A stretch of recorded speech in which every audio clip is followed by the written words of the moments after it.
तर का म्हणता बे पोट्टे हो, नवरीनबाई इकडं मस्त लडू लडू पैसे जमा करे बा, 100-50 100-50 त्याची नक्कल आमचे हे पोरं करे पाय, असे आमचे अवकाळी पोरं आहे भाऊ. तर रामराम मंडळी, मी पवन. आणि आज मला का नाही माझ्या घरच्यानं काम सांगितलं होतं. म्हणे ॲक्वाची बॅरल भरून आण म्हणे थंडीगार. मी काय मारली गाडी, की गाडी होती माझ्या मोठ्या भावाची. गाव हिंडून गेलो सागरदादा मिलमिलेच्या घरी. अमरदादाच्या घरी एक नंबर पाणी भेटतेच. मस्त आम्ही ॲक्वाचं पाणी भरून घेतलं, चिल्ड आणि आलो वावरामध्ये. आता माझ्या गावात होतो हे मजूर आणि यायलेच मी आणलं होतं माझ्या वावरामध्ये. 300 रुपये रोज आहे भाऊ, तरी येईल ॲक्वाचं पाणी द्यावं लागते, नाश्ता द्यावं लागते, चहा द्यावं लागते. तुमच्या गावामध्ये किती रुपये रोज आहे मला नक्की सांगा बरं कमेंट बॉक्समध्ये.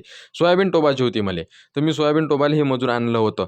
टोटल 15 मजूर होतं आणि 300 रुपये रोज. आणि लहान लंब दुकान म्हणलं म्हणून आपल्याला काही समोर चालून काही भाव भेटत नाही. तर जाऊ द्या बा, तरी बाया मिचक मिचक टोबे, आजही झालं पाहिजे उद्या झालं पाहिजे म्हणे. आणि ह्या भाऊ होता सारण्या भारत. मी गमती गमती म्हणलं जेवण घेणं, ती ह्या रपकनच जेवायला बसला. मी म्हणलं कमाल झाली राजा, मनाचंच ठेवलं तू ना. मग मी बी जेवायला घेतलं. जाऊ दे म्हणलं मी बी जेवण करून टाकू. मस्त वावरामध्ये का नाही 4-5 पोया मस्त जाते, का कारण का नाही. कारण लोणचं होतं एक नंबर. लोणचं कोणाच्या घरचं होतं, माया घरचं नव्हतं.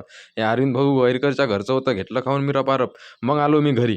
माया घरी म्हणून माया गावात नळ आले हे रस्त्यावर माहीत पडते. डोबरा सांगायला का समजून जायचं, ग्रामपंचायतनं नळ सोडले म्हणून मी घेतला होता कूलर सोडायला. व्हिडिओच्या नादामध्ये पूर्ण कूलरचं पाणी बाहेर आलं. आता मी स्टाईल पुसतो कारण की मला नाही बायको. तर तोपर्यंत तुम्ही मला फॉलो करा, फॉलो नक्की करा, पोराला सपोर्ट करा.